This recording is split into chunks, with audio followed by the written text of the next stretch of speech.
ready for more. They on the field, ready for war. Who's in the lead? I'm checking the score. We about to do it like never before. NFL live, uncut, raw. This is Man Hour. NFL talk. Let's go.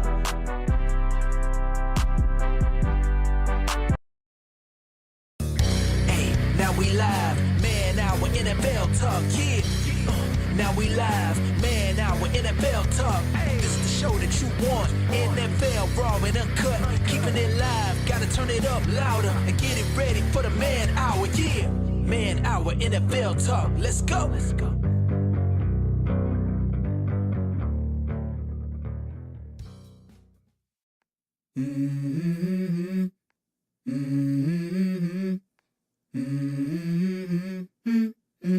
Let's go.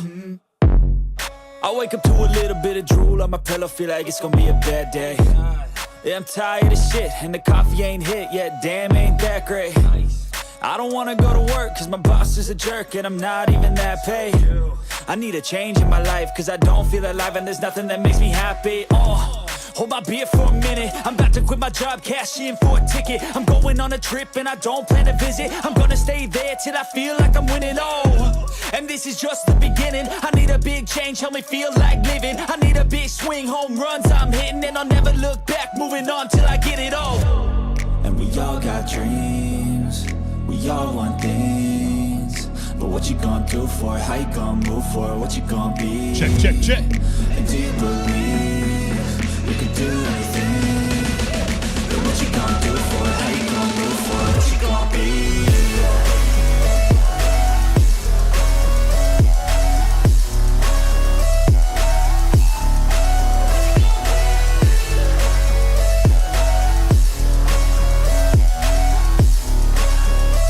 Let's go. Hey. Yeah, this is my life, my strife, my right to fight, to die on. And this is my game to play, to claim a brand new name, And I ain't gonna lie to you, I'm a bit nervous that I might screw everything up that I've ever done. But what's the point of living if you ain't having fun? I guess I'll try this, try that, might miss, gotta find what I'm good at. I guess I look here, look there, over where am I scared, where am I at? I gotta make it in this life, whatever makes me happy, know I'm doing things right. Sipping in the summer on a goose and Sprite, or find a nightclub for the end of the night, And we all got dreams, we all want things, but what you gonna do for it? How you gonna move for it? What you gonna be? And do you believe you can do anything? But what you gonna do for it? How you gonna move for it? What you gonna be?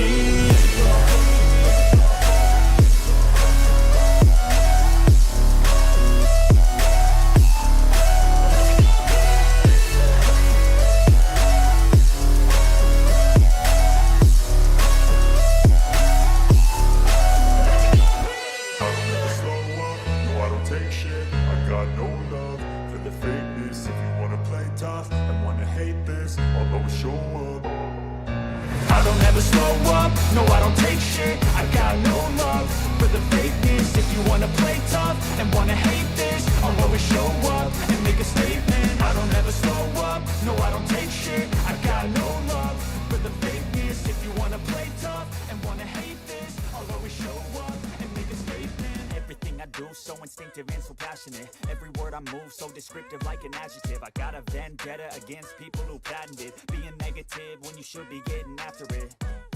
I got facts over tracks, this and that, spitting slow, spitting fast. I could roast, I could gas, think I'm okay at last, but I don't know if that can erase all the past and the pettiness.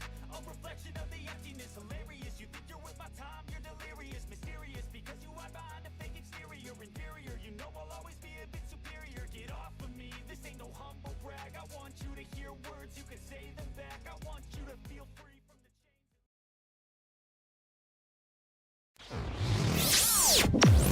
And now, Mike's Thoughts. Ladies and gentlemen, boys and girls, people of all ages, Week 5 of the NFL season is here. Week 5 is where the real contenders start separating themselves and the pretenders, like the New Orleans Saints, start dropping down to the very, very bottom. We've seen 4 weeks of battles, 4 weeks of heartbreaks, 4 weeks of upsets, and 4 weeks of dominance. But now it's about the momentum. Now it's about who's hungry enough to take control of their season before it slips away. Look around the league. Some teams are undefeated and riding high. Philadelphia Eagles. Other teams are clinging on to hope. Tennessee Titans. And other few teams are still in this starting to desperation mode. Miami Dolphins. Guys, this is the week where the season turns. This is the week where statements are made. You just don't want to win. You want to leave, no doubt. Patrick Mahomes and the Kansas City Chiefs, they're fighting to prove that they are still the team to beat. Jim Harbaugh's Chargers, they're still trying to solidify themselves as top dogs of the AFC West. The Cowboys are hungry to remain the world that they are legit contenders. The Giants, Jets, Dolphins, and Texans, they're scratching and calling to just keep their playoff hopes alive. Every snap counts, every yard matters, and every penalty will change the outcome of the game. Week 5 is about energy. It's all about laying it on the line, knowing that one mistake could swing a division and one big play could flip the entire season. You want to be the guy who makes that play? No one wants you to watch what happens. So to the players, strap it up, lock in, and bring the fire. To the fans, get loud, get ready, and let your team know that you got their back. This is football at its finest, and this is where legendaries are written. Guys, it's week 5 of the NFL season, baby! Cue that intro. Are you ready for the best damn NFL show on the planet? Man Hour Nation, rise up. Yeah, hey, let's go. Hitting that gridiron, we going hard, we running the plays. You know the vibe, only the strong survive. Gotta keep your head in the game. Talking NFL, uncut, straight raw. Steady bringing that sauce. We about to take off, get it hype. This man, our sport talk. Yeah, from the quarterback to the lineman, everybody bringing heat. You don't really wanna try them. Hey, who gon' win? It's a battle of the giants. This show is the flyest. Nobody can deny it. This is Man Hour. Sport Talk. Man Hour. Sport Talk. What team you reppin'? We keep it interesting. Who caught another down? Who got that interception? This is Man Hour. Sport Talk. Man Hour. Sport Talk. What team you reppin'? We keep it interesting. Who caught another down? Who got that interception? Let's go. What is up, Man Hour Nation? Guys, welcome to Man Hour NFL Talk, your go-to spot for live, raw, uncut NFL talk. I'm so glad you guys are rolling up with us today. Before we head into today's show, guys, head over to manhourradio.com. That's where you can find all your exclusive merchandise, fresh blogs, and everything that's happening with the show. So if you're rocking the Man Hour, guys, that is a spot to rep it. Make sure you guys hit the like button, hit the share button, and to subscribe as well to make sure you never miss a live interactive show. That's the easiest way to stay plugged in with us. But if you want the full experience, if you want free entry into our weekly NFL pick'ems, if you want exclusive merchandise, if you want the bonus live stream coverage only that our Pigskin Pundits guys, become a Pigskin Pundit. That is our members only community. As little as $4.99 a month, guys, you get all that extra footage. Most importantly, you get free entry into the NFL pick'ems. Win those $1 bills, baby. Guys, remember, this is a live interactive show, so drop your thoughts, opinions, and the hottest of the hottest takes down below, because I want to hear from you. I want to hear from you, Mr. Wes Sexton. He says, let's get it, baby. Coach Rowe, we're not ready for you yet. I always forget to turn down Coach Rowe. That's my bad. But Wes is in the chat today. What is up, Wes? What's up? Got my man James Frank in the chat today as well. Guys, James has not only won NFL Pick'ems back in week 2, he got second place last week. Guys, if you guys want to be like James Frank, you better get your pigskin, because he is quickly running away with the grand prize. Oh, the grand prize? $1,000. $1,000 if you get the most NFL picks over the next 18 weeks period. I've got my man Alpha Rob in the chat today as well. Got the mosquito. Get out of here, man. Alpha Rob says, what up, but 5-0 coming Sunday, baby. Alpha Rob. Guys, if you guys do not know, Alpha Rob is a Buffalo Bills fan. Alpha Rob thinks that the Buffalo Bills are going to go 17-0. Alpha Rob, matter of fact, thinks those Buffalo Bills are going to win the Super Bowl, baby. Guess what, Alpha Rob? A loss is pending, my man. A loss is pending. not to the Kansas City Chiefs, not to my Kansas City Chiefs, but a loss is pending in the Buffalo Bills in the very, very near future. Is it this week? Probably not. The Patriots are not terrible, but they're not great. But it is Sunday Night Football that you guys play each other. But then you got a Monday night game versus the Falcons. Then you play the Kansas City Chiefs. So a loss is coming very, very soon. Is it soon enough? Who knows? But you aren't going to go 17-0. Old Man Rivers in the chat. Big skin pun. Get you some. Old Man River says, what up, y'all? What up? What is up, Old Man River, guys? Old Man River is the OG of the pigskin pundit. So if you want to be like Old Man River, guys, hit that membership tab down below. $4.99 a month, free entry into the weekly NFL Pick'ems, exclusive merchandise, and of course the afternoon drive, which I did not do today because I work from home today. So I totally forgot. But James Frank says, if we can't get a Lion Brown Super Bowl, I'd be happy with the Bills Lions Super Bowl. Well, spoiler alert, James Frank, the Detroit Lions are not getting out of the first game of the playoffs. Spoiler alert, the Browns are not going to make the playoffs. Spoiler alert, the Kansas City Chiefs or the Buffalo Bills will not get past the Kansas City Chiefs and the playoffs. So you might as well just start rooting for some other teams, whether it be the Pittsburgh Steelers, whether it be the Chargers, whether it be a dark horse like the Indianapolis Colts. I don't know, but anybody but the Buffalo Bills, because we know they're going to lose to the Baltimore Ravens or to the Kansas City Chiefs in the playoffs. That's just the way it is. That's just the way it is, guys. But it is Cold Hard Fact Wednesday, guys. So we're going to get into cold hard facts. But let's start off on the top of today's show. And we got to talk a little bit about Thursday Night Football. That is the LA Rams take on the San Francisco 49ers. And guess what? The 49ers will be banged up yet again. And now they're out with their starting quarterback yet again, Mr. Brock Purdy. Yes, Brock Purdy has been ruled out of this Thursday game versus the LA Rams, which brings us to this question, guys. Can the San Francisco 49ers truly survive without Brock Purdy on the starting lineup for games to come? Now, obviously, they beat the New Orleans Saints with backup quarterback Mac Jones. Yes, they did compete with like Mac Jones with that following game. But truth be told, guys, the situation is getting pretty hairy down there in San Francisco. Brock Purdy is out with a toe injury, shoulder injury, hamstring injury, upper body injury. Basically, he is getting weighed down by all those dollar bills in his pocket. But he is not the only one missing either, right? You got George Kittle. He's still out. Brandon Ayuk is still out. Juan Jennings, Ricky Pearsall, and of course, Jordan Watkins has all been ruled out as well. That's practically the entire passing game wiped off the board for Thursday night matchup versus the LA Rams. That is tough, baby. Now, on Tuesday, Brock Purdy sounded pretty hopeful, saying the quick turnaround from Sunday to Thursday made it tough for him to recover, and he wasn't wrong. And by Wednesday, the Niners shut him down. He said, nope, you're not going to happen. But now it's Mac Jones' turn. This will be his third start of the season, and he has won games already, a.k.a. beating the New Orleans Saints. He helped the 49ers beat the Saints and the Cardinals earlier this season. Good news is that Mac Jones is healthy again after battling a sprained knee. Bad news? He will be faced what is called so-called the best defense in the NFL. The LA Rams guys are pretty damn good. The matter of fact, the Rams are no joke. The Rams are my Super Bowl pick for this season. 9th in yards allowed, 5th in defense EPA, and tied for 2nd in sacks with 14. 14 sacks in 4 games. That's tough. They bring the pressure from everywhere, and if you don't have your top targets, they will feast all night long. And then there's the other big problem. The San Francisco is down to just DeMarcus Robertson, Kendrick Bourne, Sky Moore, and MVS as their only healthy receivers. A has been, a never was, and a never will be. Let's just be honest. The team will probably have to elevate somebody like Russell Gage Jr. or Malik Turner from the practice squad.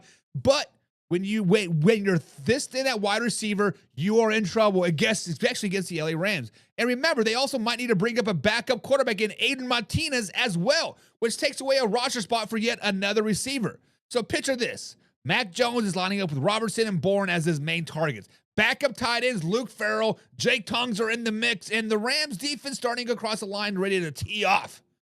That's the reality that we're going to see on Thursday night. That is the reality that we're going to see for the San Francisco 49ers for probably for the near future. Guys, the truth is, without Brock Purdy, the 49ers' margin for error disappears. They can still fight, But if your Mac Jones doesn't protect the ball, make plays, this offense could collapse before it even begins. So I'll ask you guys this simple question. Can the 49ers really survive without Brock Purdy, or is this just the beginning of a rush stress for San Francisco 49ers? Subscribe, hit the like button. Remember, we're live Monday through Thursday, 9 p.m. East Coast time at youtube.com/manhour. This is a live interactive show, so comment down below. Let's get your comments in and discuss your thoughts. GeoMex is back in the chat today. What's up, GeoMex? He says, Raiders. We're going to talk about the Raiders tomorrow, GeoMex. So tune in tomorrow. I got some Raiders news for you. Lions are going to smoke the Chiefs in a couple weeks, probably. Not wrong. But Old Man River says, which is a big pun. Big skin pun. Get you some. Old Man River says, Purdy, sad. Listen, Old Man River, if you remember correctly, wasn't it this time about last year? We're like, hey, you know what? The San Francisco 49ers quarterback system is just, or the San Francisco 49er quarterbacks are just a product of the system. And Brock Purdy is all a part of the system. And I truly believe that. I truly believe Brock Purdy is a product of the San Francisco 49er system. I think any other team, he's going to be a below average quarterback, if not even a backup quarterback, to be fair. However, Mac Jones is probably equivalent to Brock Purdy as skill levels goes. However, you are missing this guy. You're missing six guys, six of your weapons on the offensive side of the ball. So Mac Jones is probably going to be a very, very long day for him. Unfortunately, giving the Mac Jones or the Brock Purdy aura, like, oh, Brock Purdy's our savior. Brock Purdy, our saviors.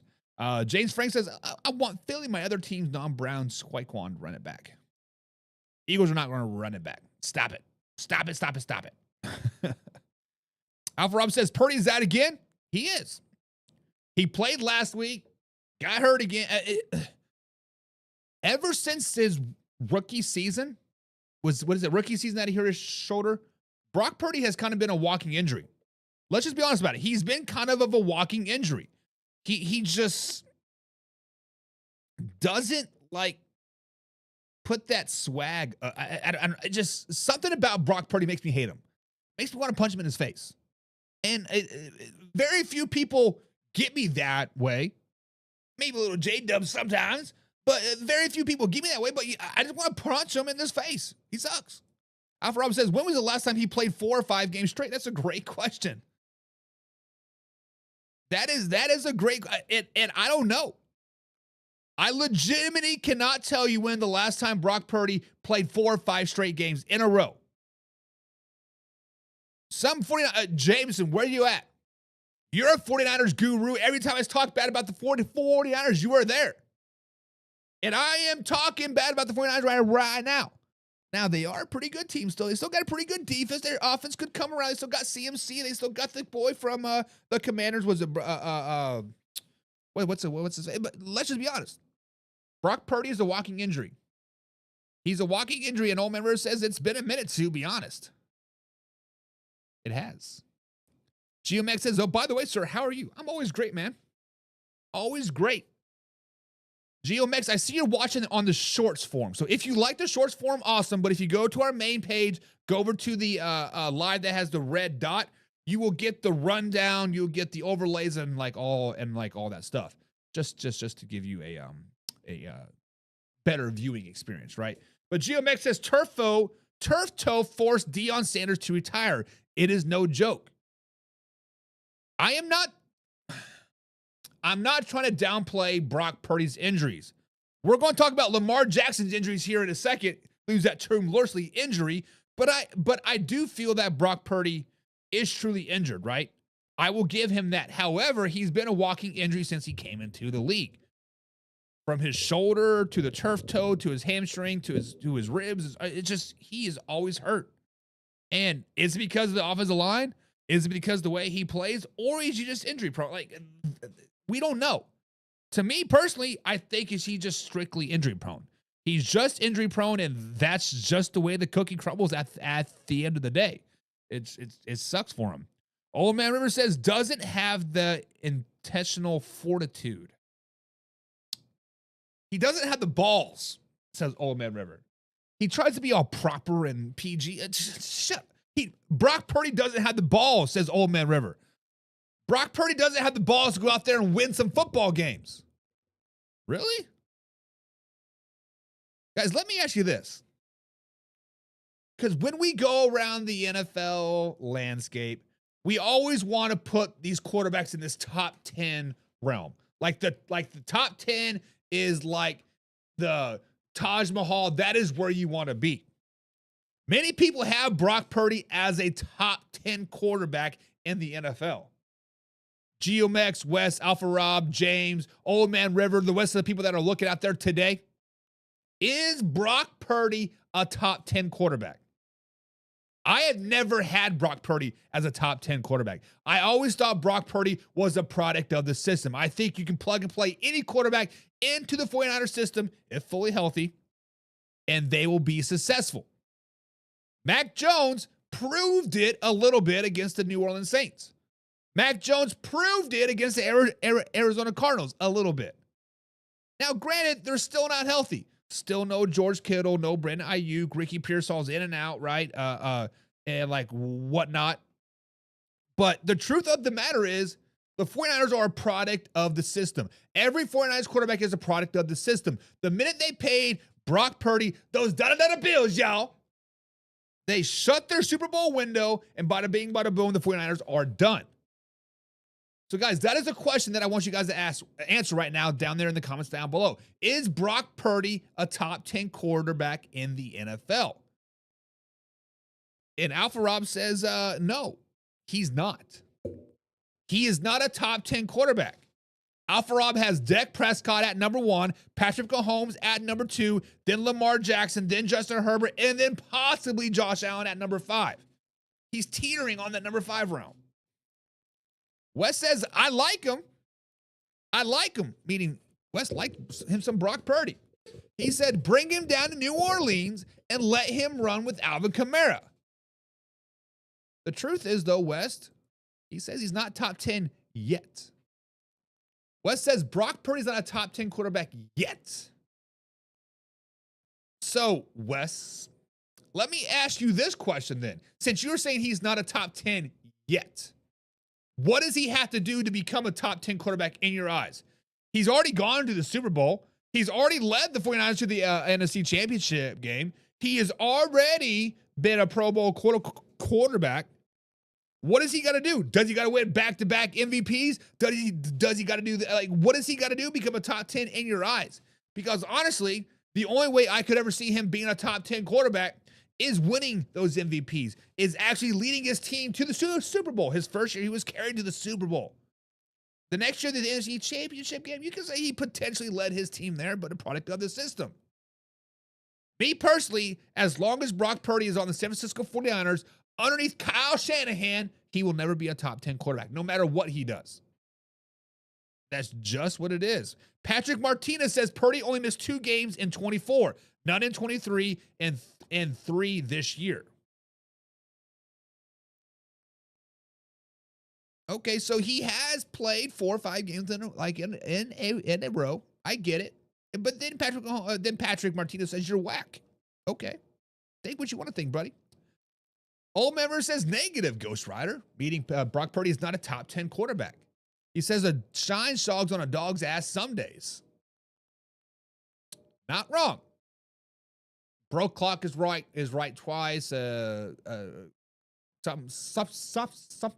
about a duck's butt or something. Whatever you say, I don't know what it is. Geomex says Purdy is better starting quarterback than more than half the starters in the league. At this point, I'll take him with 9 toes. Gino Pruno Pluto. I'm not for sure what that Mexican term means, but basically, Geno Smith out of Las Vegas, Brock Purdy in at Vegas. GeoMex wants Brock Purdy over Geno Smith. And I don't blame you. I think we hyped up Geno Smith a little bit after week 1, maybe a little too much.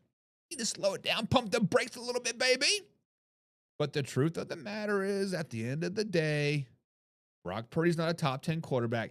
He is out yet again versus the LA Rams, even though he, what Patrick said, he missed 2 games in 24, none in 23, and 3 so far this season. I don't think that is 100% true because I know he missed week 18, 17 last year. So I don't know. Whatever. It is what it is. But speaking of injuries, Lamar Jackson. Guys, how much longer can the Baltimore Ravens keep masking Lamar Jackson's so-called injury? And is he really hurt or is he faking it? That is the question right now, guys. Is Lamar Jackson faking his injury? That is the question that's swirling around right now here at Man Hour, across the NFL landscape, and pretty much all over on Facebook.com/Man Hour page. Because the Ravens are being way too quiet about their so-called star quarterback's injury. Now, let's flash back to Sunday. Lamar Jackson supposedly suffered a hamstring injury in that ugly 37-20 loss to the Kansas City Chiefs. Since then, he hasn't practiced. No clarity on his injury, and nothing but vague answers from John Harbaugh. When asked if Lamar is day-to-day, Harbaugh said, "How about I just don't say anything? We just leave it alone." Basically saying, I don't want to talk about Lamar Jackson's injury because it's not there. But that's me between reading the lines. That right there tells you all you need to know, period. The Ravens aren't being transparent, and they don't want the truth out. If this were a normal hamstring tweak, they'd say he's questionable. Give a timeline or something to that effect. Instead, they're hiding behind the scenes. And here's where it gets even more fishier. Lamar Jackson has been in all the meetings, hasn't missed time in the building, and Harbaugh said it himself. Lamar's working. He's doing a great job. That doesn't sound like a quarterback who's too injured to practice. That sounds like a quarterback who could play but doesn't want to right now. And let's not forget, this is the worst start that the Ravens have had in a decade. 1-3. Lamar hasn't missed a game since the end of 2022, but now, suddenly, when things get a little bit rough, we're hearing about this hamstring issue. Guys, if Lamar really couldn't go, the Ravens would turn to Cooper Rush, the former Dallas Cowboys backup. Mark Andrews called him the pro's pro, but let's just be honest. Baltimore didn't sign Rush to take over in October. This team lives and dies with Lamar. Guys, the truth of the matter is the Ravens are trying to mask Lamar's situation, and it doesn't add up. Either they're hiding it just how bad it is, or Lamar isn't hurt and as hurt as they want you to believe. So let me ask you guys this question in the comments down below. Is Lamar Jackson actually injured, or is he faking it while the Ravens try to cover for him? Subscribe, hit the like button. Remember, we're live Monday through Thursday at 9 p.m. East Coast time. YouTube.com/Man Hour. This is a live interactive show, so comment down below. Alpha Rob says, I personally think he got a cramp because it was about 90 degrees. It was very, very hot in Missouri last Sunday. You are absolutely correct. And we're kind of in this weird transitional period in the world, at least here in the Midwest, where it's super cold in the morning, super hot in the afternoon. So you don't really prep your body as much. But if it was just a cramp, Alpha Rob, Old Man River said it. Hey, they're protecting their investment. They're not getting a chance to come back. Whatever, yada yada yada. It was midway through the third quarter. You still had 25 minutes left in the game. You could have mustered a comeback. You should have got some Gatorade, stretched it out, and been back out there. But if it is what it is. Will Wilson said the Ravens might be going 1-5 into their bye week. And you know what, Will? When we did the way too early win-loss predictions, I actually did have the Baltimore Ravens kind of in a sluggish start because, let's just be honest, they have a very, very tough schedule to start the season. They had the Bills, Browns, Lions, Chiefs. The Texans were supposed to be good. We obviously see where they're at right now. And then the LA Rams. And then they got the bye week. And then things get a lot easier. Bears, Dolphins, Vikings, Browns, Jets, Bengals, Steelers, Bengals, Patriots, right? So, yeah, Will, you are not wrong at all. On the flip side, once they go 1-5, after the bye week, the Ravens are a team that could very well win, the next 11 games in a row and finish the season 11-5. Or, I guess it would be 10 games in a row, right? They are a very, very good team. Actually, would be 12-5. I'm sorry. 12-5. They are that type of team, but this Lamar Jackson injury has got to be uneasy with Ravens fans, right? Is he faking it? Or is he actually like tore that hamstring off of the bone like Dak Prescott did last season? This is a tough, right? Patrick Martinez says, I didn't mean you're personally whack, but your take on Brock Purdy was whack. Fair enough. Fair enough. I like your honesty. Keep it coming, buddy. Old Man River says he might have cramped up his menstrual cramps. Well, wasn't it last year when, when was that? Was that last year or 2 years ago when we saw Lamar Jackson get hurt, right? And he ran off and had to take a poo-poo. Had to take a little dumpy dump. Maybe he had a poop and he pooped his pants in, like he was afraid to get off of the bench because, you know, they were wearing all white. You get a little brown doo-doo staying down there.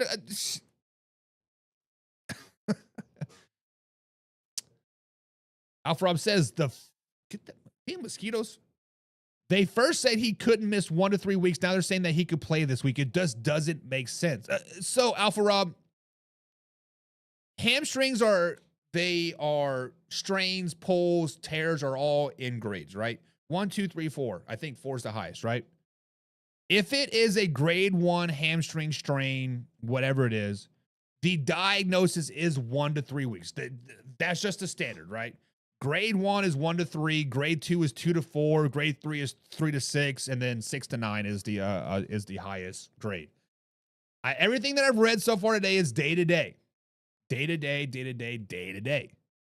Now, obviously, even if Lamar Jackson doesn't practice all week, he's going to play on Sunday. I just want to know what kind of is it. I mean, first of all, they said yes, it is a hamstring injury. They said yes, he is day to day. However, what kind of grade is it?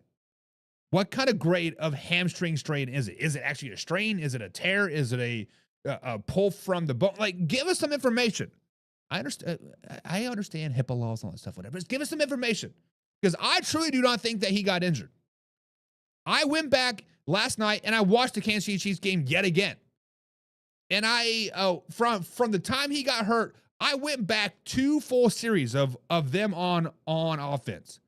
I did not see where he could potentially have got a cramp, could have potentially have tore it or strained it. Like, I don't see anywhere because we said this last night. When you get hurt, you grab for that injury. If you hurt your leg, you're going to grab that leg. Well, whether it's the quad, the calf, the hamstring. If you hurt your shoulder, you're like, oh, my shoulder hurts, right?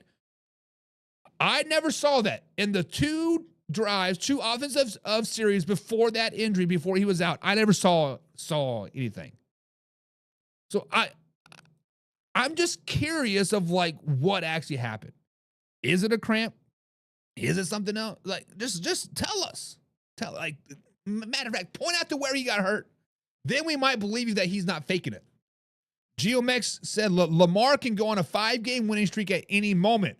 We can't say that about any quarterback below 500 at this time. Maybe Dak, but nobody else. And Geomex, you are absolutely right because, hey, let's pull up the standings. I have not updated the standings on our overlays here since the Broncos beat the Bengals and the Dolphins beat the Jets. I have not updated yet. So we look at teams below 500.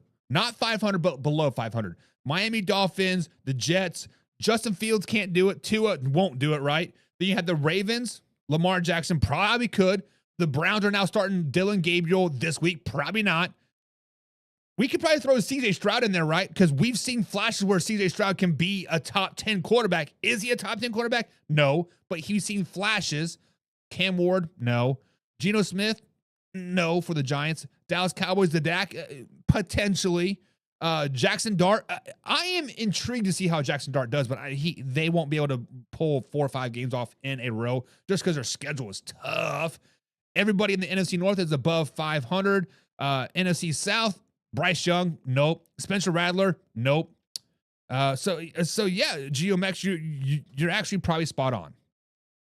We can maybe potentially put C.J. Stroud up there, but yes, Lamar Jackson can easily go on a 5-game winning streak, and then all of a sudden we're talking praising the old Baltimore Ravens about how they're Super Bowl bound, how they're going to win the AFC North, how they're doing this, this, and this, and this. But right now, we are worried about some injuries, right? We're worried about injuries of Lamar Jackson, and we're using that term very, very loosely. But an injury that is coming back is the Washington Commanders and Jayden Daniels. He is back, and they got him a major, major boost.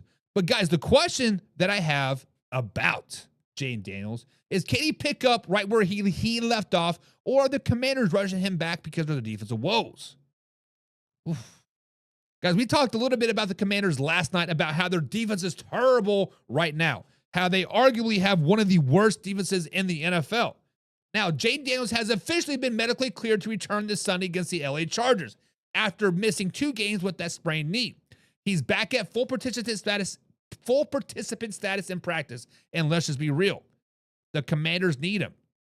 They went 1-on-1 with Marcus Mariota filling in, putting up 61 combined points in those games.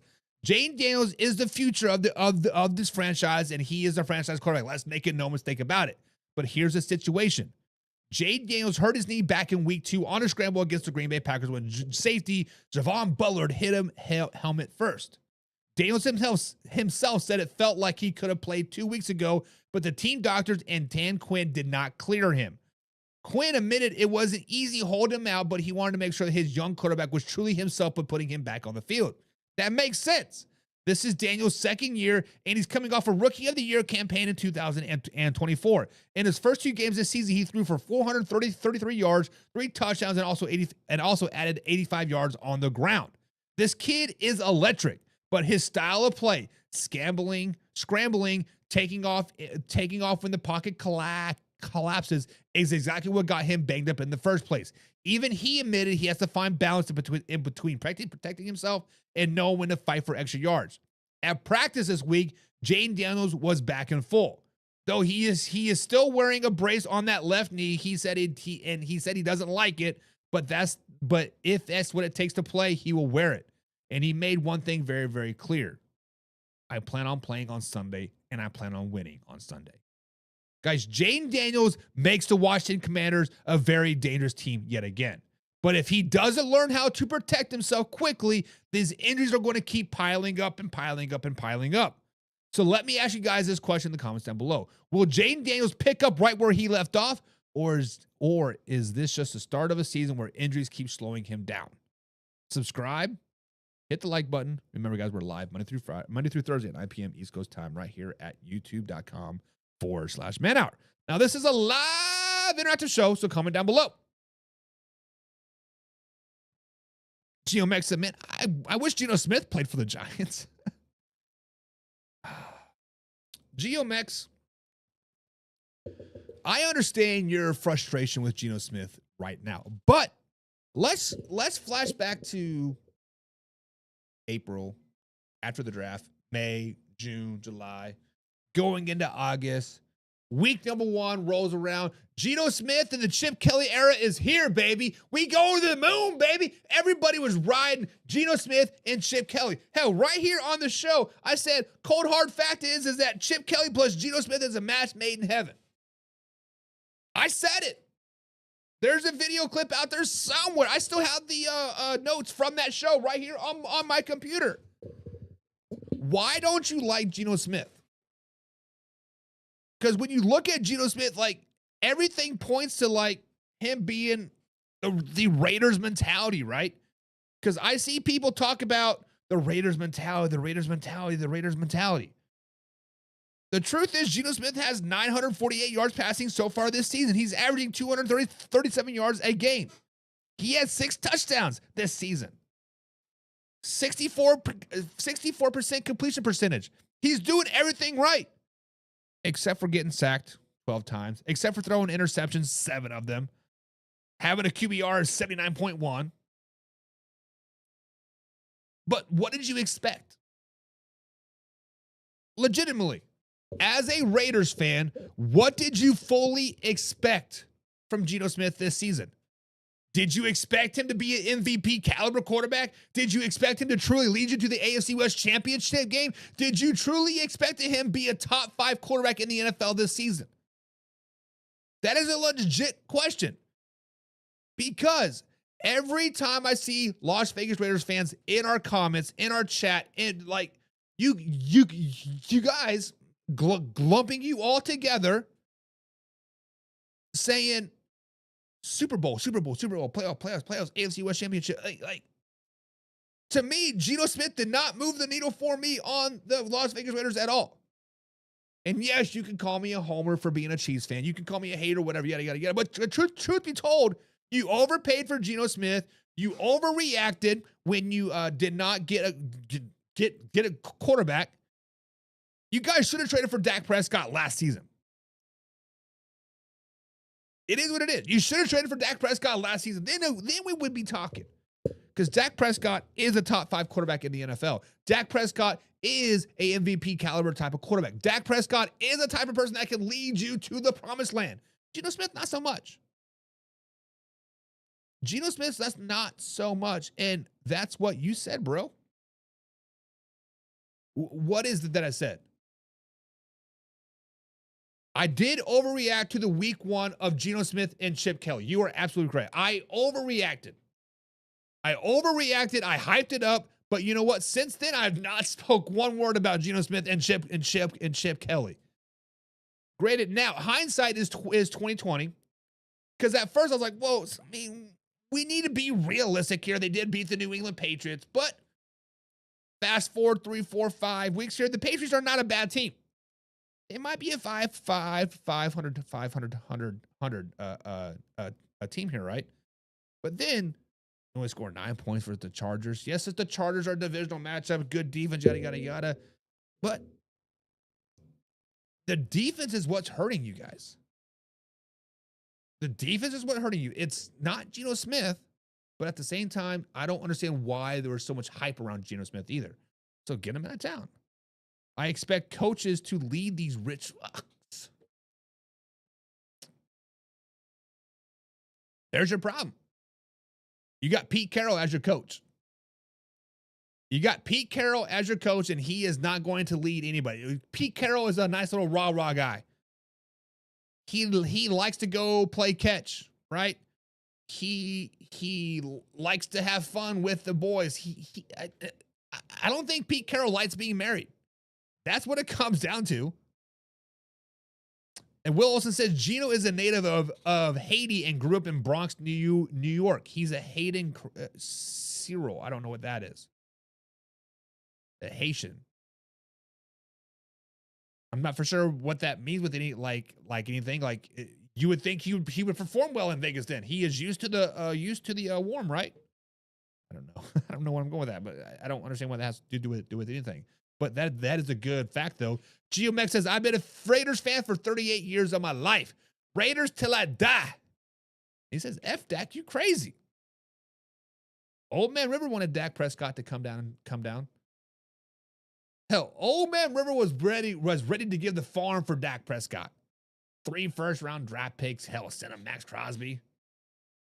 But now it's sitting here like, oh, slow it down, baby. Slow it down, baby. The truth of the matter is, guys, it is time for cold, hard facts.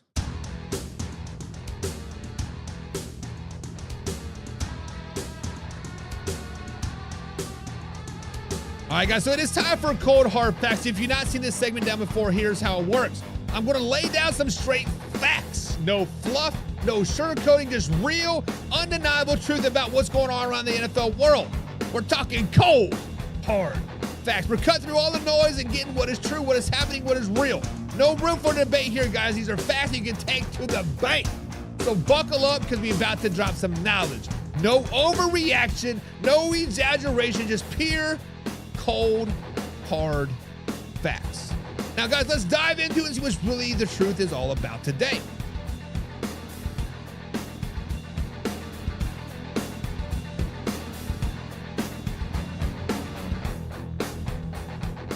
All right, guys, so the first cold hard fact of the day is this. The Indianapolis Colts defense now has major holes to fill, and they are arguably going to have the biggest drop-off of the NFL season. That's because veteran quarterback Xavien Howard has officially retired after just 4 games in Indy.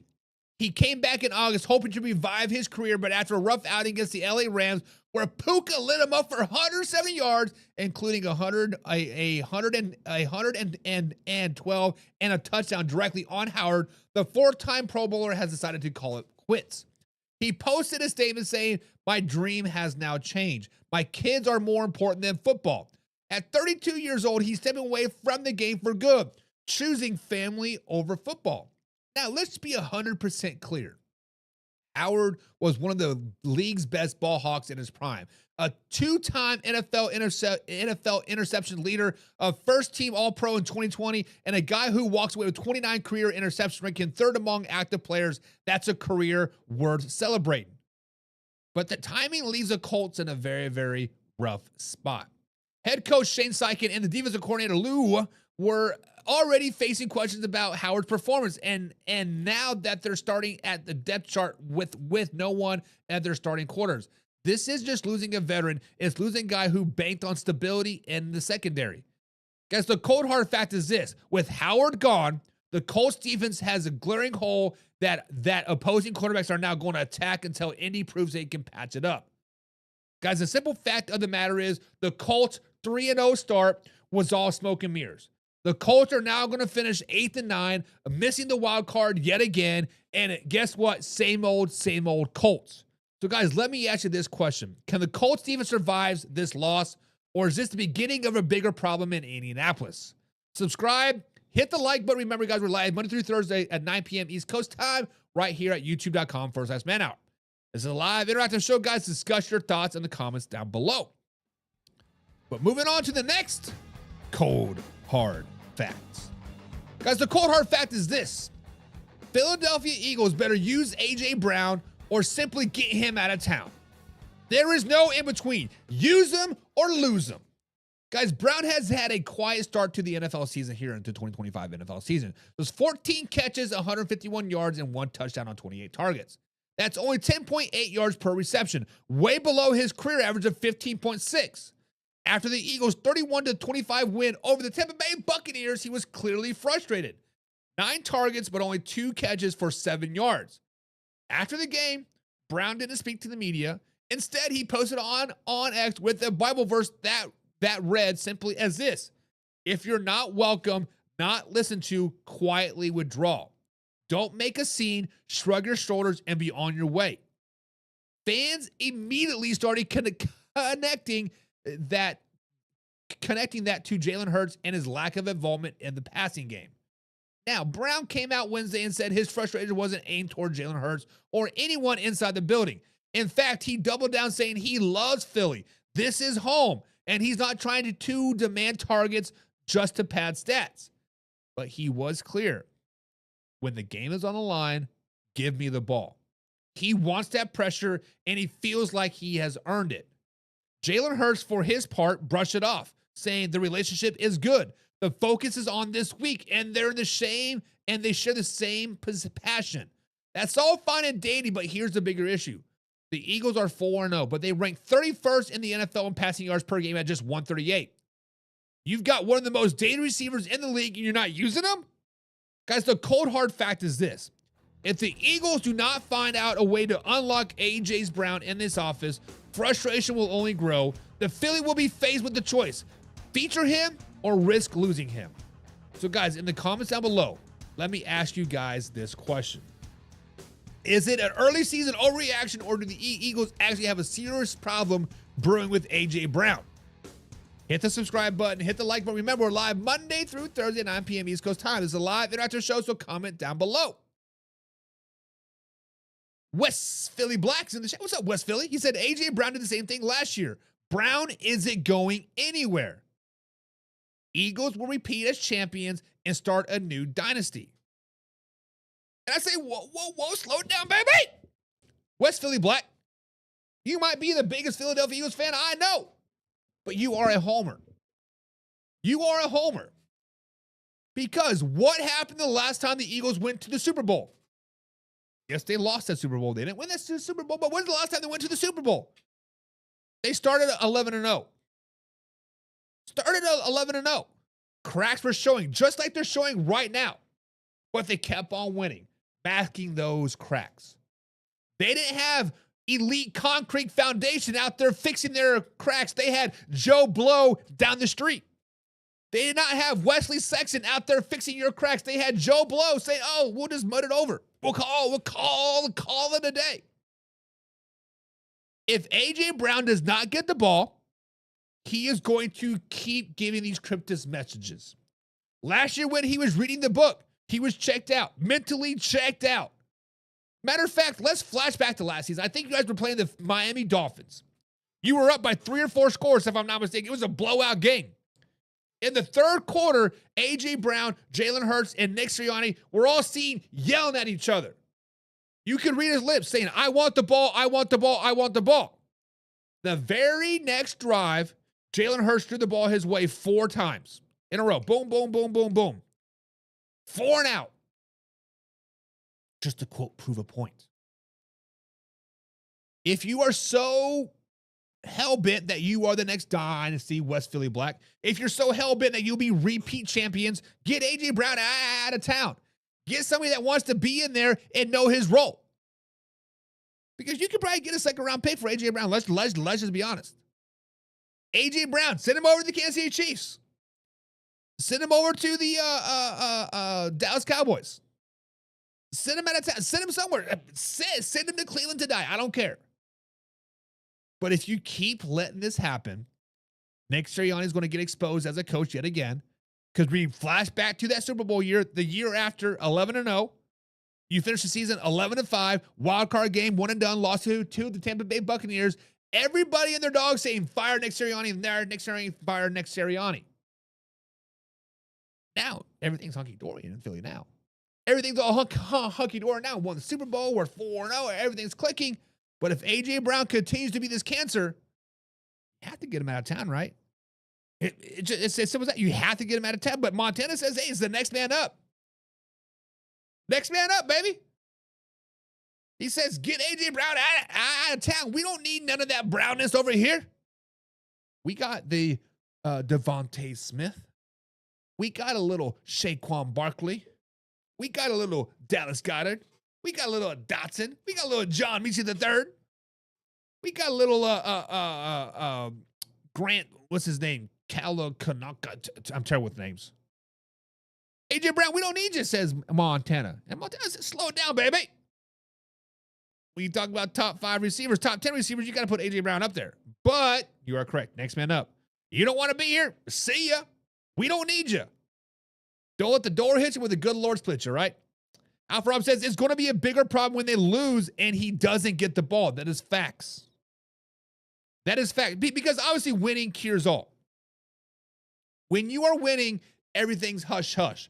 When you become 4-2, 4-3, 4-4, now a losing ball team, and you're still only getting 2 catches for 7 yards, kind of like, shut the ball. Like, shut up, man. It's going to get loud. Because let's just be honest, the Eagles kind of go on this tear where they could easily drop 3 of the next 4.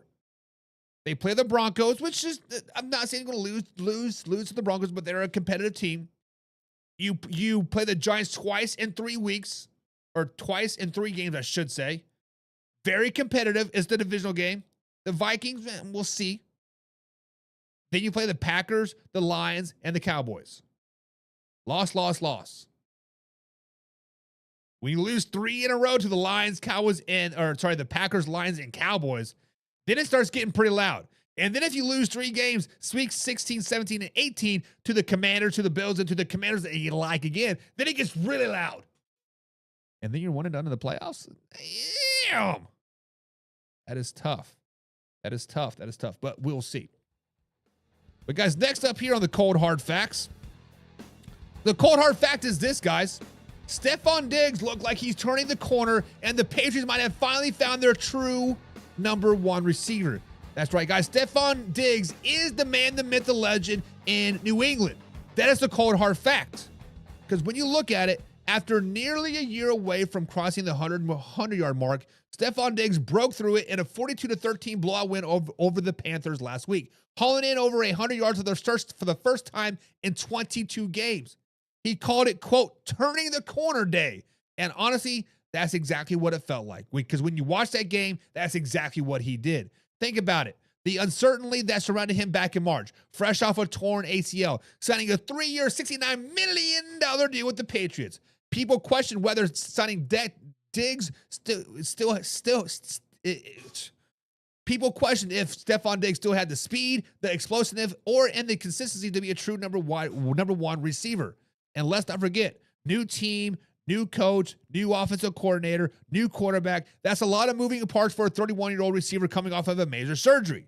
But here we are in week 4, and Diggs is starting to show not only that he is healthy, but he has bought into the Patriots system. He's got 19 catches for 213 yards already this season, leading the team in both of those categories. He is becoming a steady target for May while emerging as a veteran leadership in the locker room, something the Patriots desperately needed for the last few years. What really stands out of his recovery, less than 9 months after tearing his ACL, Diggs was back cutting, running routes, and making plays in real game. That's insane. Most guys don't even sniff the field until a year later. His trainer called it historically fast recovery. Guys, the cold hard fact is this.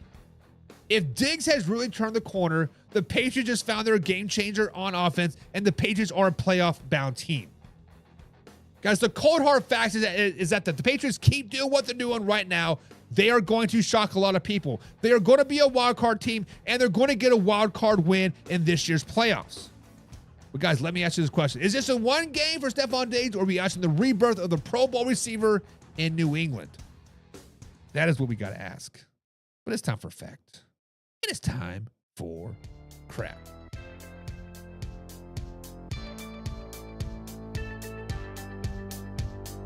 Alrighty, folks, as we start to wind up the show, we're not quite done yet. It's time for our final segment, fact or crap. Here's the deal. I'm going to throw out some statements, some facts that are floating around the NFL world, and it's up to decide if it's a solid fact and if it's a whole lot of crap. We're going to separate the truth from the nonsense, cut through the hype, and see what's really worth believing. If it's legit, we all about it. If it's pure garbage, we're calling it out. So grab your popcorn, because it's about to get real. It's time for a fact, and it's time for a crap.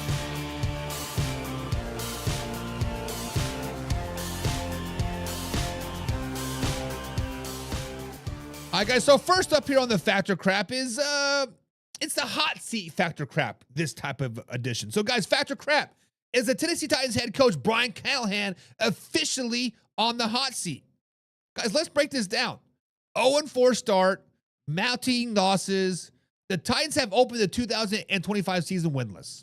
In his tenure, beginning of 2024, Callahan records as a 3-18. Such sustained losing often leads to insecurity and pressures from the NFL. Now, after their loss in Houston, Callahan admitted that everything is on the table in terms of change. That's the kind of language that usually signals awareness of the pressure and AKA my job is on the line. Callahan handed off offensive play calling to quarterbacks coach Bo Hargrave after the rough start. Matter of fact, guys, Brian Callahan was supposed to be the offensive guru.